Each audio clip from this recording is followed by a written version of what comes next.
Assalamualaikum warahmatullahi wabarakatuh. Bertemu kembali, kita akan belajar bersama.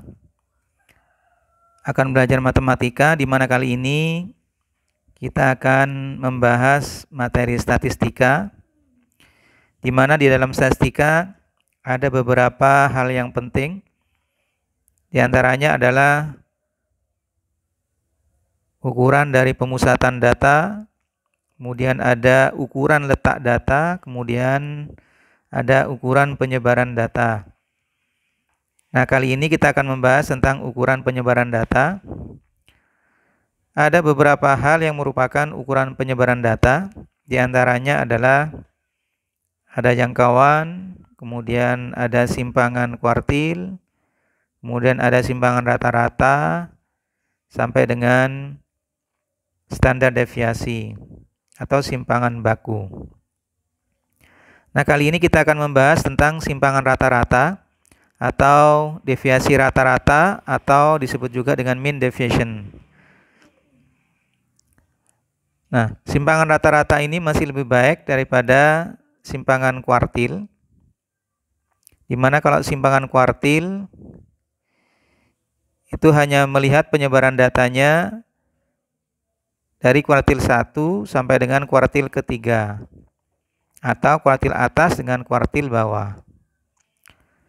Masih belum pada keseluruhan dari data. Nah, ukuran penyebaran data yang perhitungannya menggunakan seluruh data, itu salah satunya adalah simpangan rata-rata. Di mana pada simpangan rata-rata kita melihat simpangan dari setiap datum itu terhadap rata-rata. Jadi nanti dalam menentukan simpangan rata-rata kita melihat selisih antara setiap datum terhadap rata-ratanya. Nah, bagaimana dengan rumus simpangan rata-rata? Misalkan ada suatu datanya mulai dari X1 sampai dengan Xn, dari ada X1, X2, X3 sampai dengan Xn, berarti banyak data ada sebanyak N. Maka simpangan rata-ratanya itu sama dengan sigma harga mutlak Xi dikurangi dengan X-trap, kemudian I-nya bergerak dari 1 sampai dengan N, kemudian dibagi dengan banyaknya data, di mana banyak data sama dengan N. Jadi di sini di harga mutlakan karena merupakan selisih, sedangkan selisih kan harus positif. Jadi di harga mutlakan. Itu kalau datanya data tunggal. Sedangkan kalau misalkan datanya berupa data tunggal berbobot, karena ada frekuensinya di sana, maka menggunakan rumus berikut. Jadi sigma Fi dikalikan harga mutlak Xi dikurangi X bar, di mana I-nya bergerak dari 1 sampai N, kemudian dibagi dengan sigma Fi, di mana I-nya bergerak dari 1 sampai dengan N. Termasuk kalau misalkan nanti datanya data kelompok, di mana Xi-nya nanti merupakan nilai tengah dari setiap kelas intervalnya. Jadi terlebih dahulu untuk menentukan simpangan rata-ratanya, berarti kita menghitung rata-ratanya dulu, X barnya dulu kita cari. Nah, di sini ada harga mutlak. Mungkin masih ingat dengan harga mutlak. Definisi dari harga mutlak itu harga mutlak X nilainya itu sama dengan X kalau datanya itu atau nilainya lebih dari sama dengan 0. Tapi nilainya akan negatif X kalau X-nya kurang dari 0. Nah, misalkan kita akan menentukan nilai dari harga mutlak 3. Harga mutlak 3. Nah, karena 3 itu lebih dari 0, berarti nilainya adalah langsung 3. Jadi nilainya 3. Tapi kalau harga mutlak dari negatif 3, itu kurang dari 0. Karena kurang dari 0, maka nilainya nanti negatif X. Negatif X, di mana X-nya di sini adalah negatif 3. Berarti negatif 3 itu nilainya sama dengan 3. Baik, kita lanjutkan sekarang contoh untuk menentukan simpangan rata-rata dari suatu data. Kita berikan contoh di sini, kita bahas contohnya yang data tunggal. Misalkan ada soal seperti ini.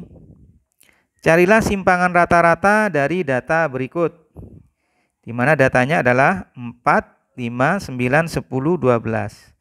Maka langkah yang pertama untuk menentukan simpangan rata-ratanya, kita cari terlebih dahulu rata-rata hitungnya. Jadi rata-ratanya kita cari. X bar itu sama dengan jumlah semua datanya dibagi banyaknya data. Jadi jumlah dari semua datanya, berarti kita tambahkan datanya 4 ditambah 5, kemudian ditambah 9, ditambah 10, kemudian ditambah 12. Nah, kemudian kita bagi dengan banyaknya data. Banyaknya data ada 5. 1, 2, 3, 4, 5. Nah, kemudian kita hitung 4 ditambah 5 sama dengan 8 ditambah 9. 4 tambah 5 adalah 9. 9 ditambah 9 hasilnya 18. Kemudian 18 ditambah 12 hasilnya 30 ditambah 10. Maka nilainya sama dengan 40. Jadi jumlahnya adalah 40. Berarti sama dengan 40 dibagi 5. Sehingga hasilnya adalah sama dengan 8. Jadi hasilnya adalah sama dengan 8. Baik, kita sudah menemukan rata-rata hitungnya. Berarti sekarang kita cari simpangan rata-ratanya. Di mana simpangan rata-ratanya tadi SR itu sama dengan sigma harga mutlak XI dikurangi dengan X bar. XI-nya ada 4, 5, 9, 10, 12. X1-nya adalah 4. Berarti yang pertama adalah X1-nya adalah 4. Dikurangi dengan rata-rata hitungnya kita dapatkan tadi 8. Kemudian ditambah dengan harga mutlak dari data yang kedua adalah 5. 5 dikurangi 8.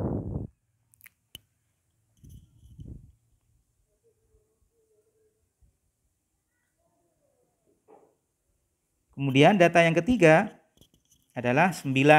Berarti 9 dikurangi dengan 8. Setelah itu ditambah dengan harga mutlak 10 dikurangi 8. Kemudian ditambah dengan harga mutlak 12 dikurangi 8.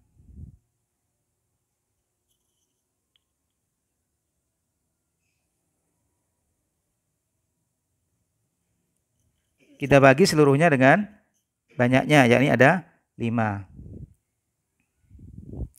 Kemudian 4 dikurangi 8 itu sama dengan negatif 4.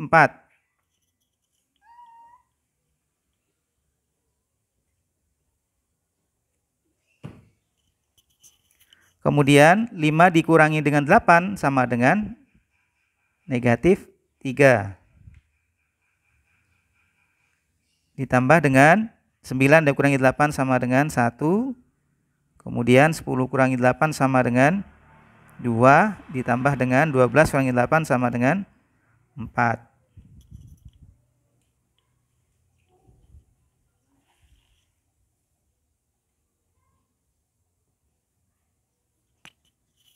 Kita bagi dengan 5.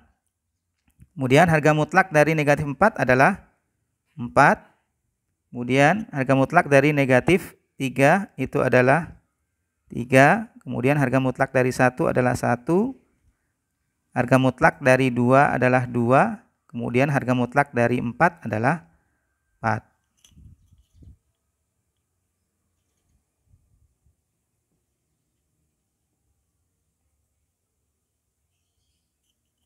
Kita bagi dengan 5. Kemudian setelah itu kita tambahkan semuanya. 4 tambah 3, 7.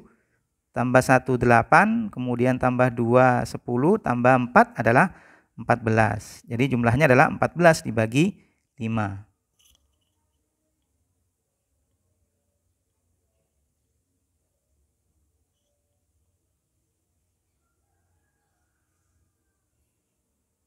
Nah, 14 dibagi 5 itu hasilnya adalah ya 10 dibagi 5 2, kemudian 4 dibagi 5 0,8, berarti 2,8.